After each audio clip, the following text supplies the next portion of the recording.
जम्मू आणि काश्मीरमधल्या उरी दहशतवादी हल्ल्याचे आंतरराष्ट्रीय पातळीवर उमटलेले पडसाद आणि भारताची आगामी भूमिका याविषयी चर्चा करण्यासाठी आंतरराष्ट्रीय घडामोडींचे विश्लेषक डॉक्टर संजय देशपांडे आज आपल्या स्टुडिओत आले आहेत। सर नमस्कार। 17 सप्टेंबरला एक हल्ला झाला आणि आता आपण बातम्यांमध्ये सांगितलं की आज पुन्हा एकदा हल्ला झाला। आंतरराष्ट्रीय घडामोडींचे विश्लेषक म्हणून या सर्व घटनाक्रमाकडे आपण कसं बघता? हा पहिला हल्ला नाही, कारण 17 सप्टेंबरला जो झाला आणि पुन्हा आजचा तर यापूर्वी या वर्षीच्या सुरुवातीला पठाणकोटच्या एअरफोर्सवरील पाकिस्तानी दहशतवाद्यांनी काही हल्ले केलेले होते। तर आणि त्याआधी आपण हे पाहिलेलं आहे, मुंबईचा हल्ला आहे 2008 मधील, 2001 मधील आपल्या भारतीय संसदेवरचा हल्ला आहे आणि त्याआधी पण असे छोटे छोटे हल्ले भारतावर असे झालेले आहेत। म्हणून मी हे म्हणेन की म्हणजे हा पहिला हल्ला नाही आहे आणि हा नवीन नाही आहे।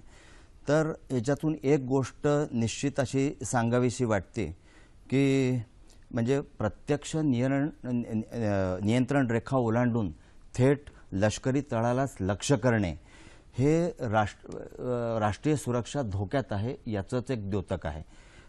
निश्चितच त्या बाबतीत म्हणजे आपल्याला काही म्हणजे संशय येण्याचं किंवा आपल्यावर शंका घेण्याचं असं काहीच कारण नाही आहे। आणि हे दुष्कृत्य जैश-ए मोहम्मद या दहशतवादी संघटनेने केले आहे असं गुप्तचर बातम्यांनी आपल्याला कळलेलं आहे। तर या घटनेने आपल्या संरक्षण व परराष्ट्र धोरणाच्या चिकित्सक विश्लेषणाची एक नव्याने मीमांसा करण्याची गरज आहे असं एक मला वाटतं।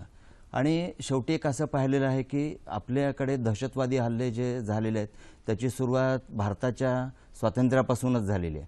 तर 1947-48 पासून जवळपास 70 वर्षाचा इतिहास जर आपण हे पाहिलेला आहे की अजूनपर्यंत भारताने संरक्षण विषयक नवीन धोरण, ते अंतर्गत असू दे किंवा बाह्य धोरण असू दे, तर ते अजूनपर्यंत ठोस असं घेतलेलं नाही आहे। हे दुर्दैवानं म्हणावं लागेल, कारण हे कुठेतरी कधीतरी थांबायला पाहिजे।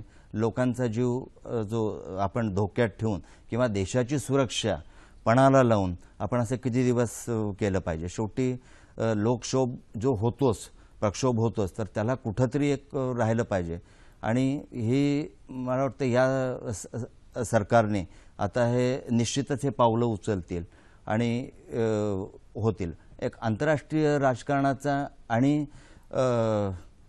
एक अभ्यासक म्हणून मी असं म्हणेन की सध्या ती वेळ आलेली आहे आणि शेवटी परराष्ट्र धोरण आणि संरक्षण विषयक धोरण याचं एक कॉम्बिनेशन राहिलं पाहिजे। ते एकमेकांशी कसे निगडीत राहतील हे आपण ठरवलंच पाहिजे। बरोबर। जगभर वेगवेगळ्या घडामोडी घडतायत, म्हणजे दहशतवादाचा बळी अनेक देश ठरलेत।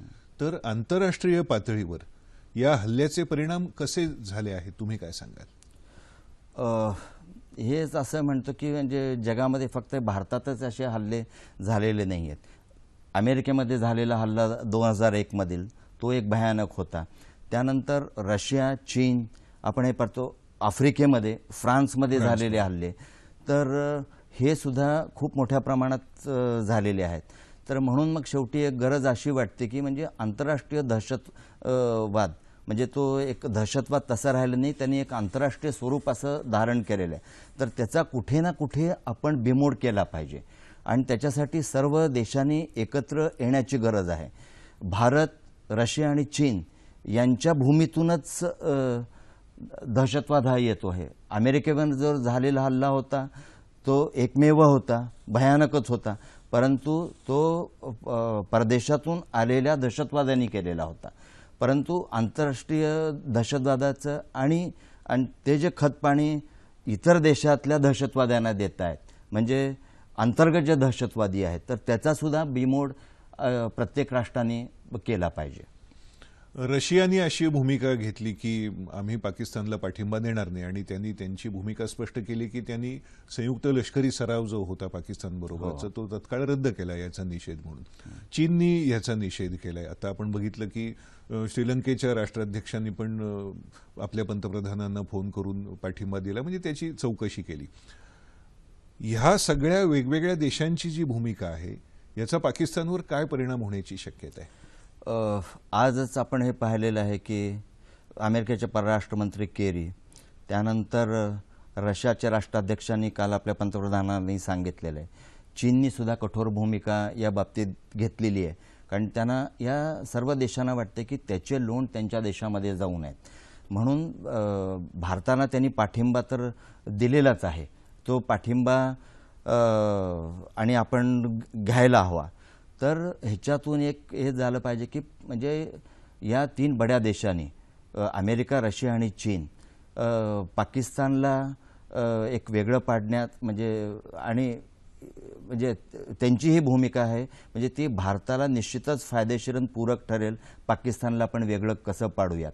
आणि हे निश्चितच एक म्हणेन मी की स्वागतार्थ असं एक पाऊल या 3 देशांनी घेतलेलं आहे. हे ह्या 3 देशांचं झालं. युनोच्या बाबतीत बोलायचं झालं तर पाकिस्तानवर दबाव आणण्यासाठी किंवा पाकिस्तानवर आळा घालण्यासाठी युनो काय भूमिका बजावू शकते?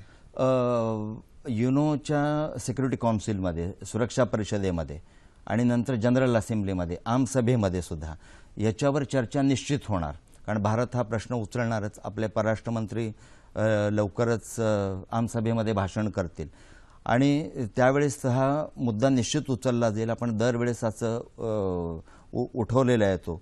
तर शेवटी याचा एक परिणाम असं होईल की पाकिस्तानला वेगळं कसं, एकाकी कसं पाडलं पाहिजे दहशतवादाच्या मुद्द्यावर मी म्हणेन. तर ते आणि फार गरजेचं आहे. आणि आंतरराष्ट्रीय स्तरावर एकाकी पडल्यानंतर देशाच्या विकासावर, देशाच्या परराष्ट्र धोरणावर, देशाच्या आर्थिक विकासावर हे थेट परिणाम होतात आणि त्याची पाकिस्तानला कल्पना आहे. म्हणून शेवटी पाकिस्तान ह्याच्यातून धडा घेईल अशी आपण आशा करूयात.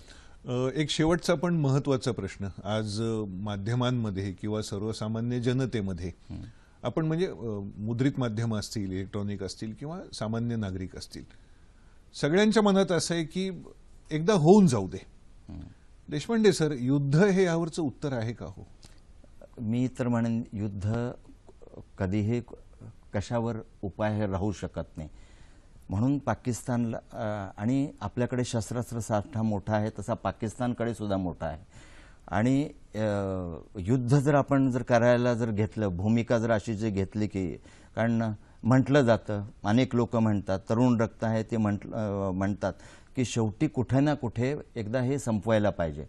तर संपवणं याचा अर्थ असा नाही की एका देशाविरुद्ध आपण युद्ध केलं पाहिजे. पण त्याचे दुष्परिणाम हे फार आंतरराष्ट्रीय स्तरावरही वाईट होतात आणि आपल्या देशावरही त्याचे हे परिणाम जे मी म्हणेन की निगेटिव्ह हे असे परिणाम होतात.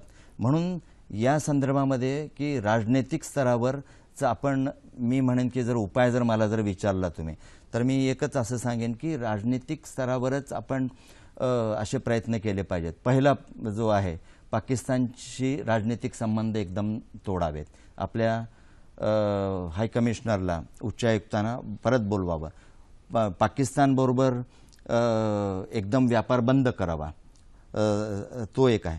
त्यानंतर नोव्हेंबरमध्ये सार्क परिषद होते, त्याच्यामध्ये पंतप्रधान जातील का नाही शंकाच आहे. सर, तुम्हाला असं म्हणायचं आहे की जमिनीवरून युद्ध खेळण्यापेक्षा वेगवेगळ्या मार्गाने पाकिस्तानची कोंडी करणं, त्याचं नाक दाबणं हाच हा सोपा उपाय ठरू. राजनैतिक आणि आर्थिक त्याची कोंडी करणं. आज आंतरराष्ट्रीय विश्लेषक म्हणून ह्या घटनेचा एक वेगळा पैलू तुम्ही आमच्या प्रेक्षकांना उलगडून दाखवलात, त्याबद्दल मनपूर्वक आभार. धन्यवाद.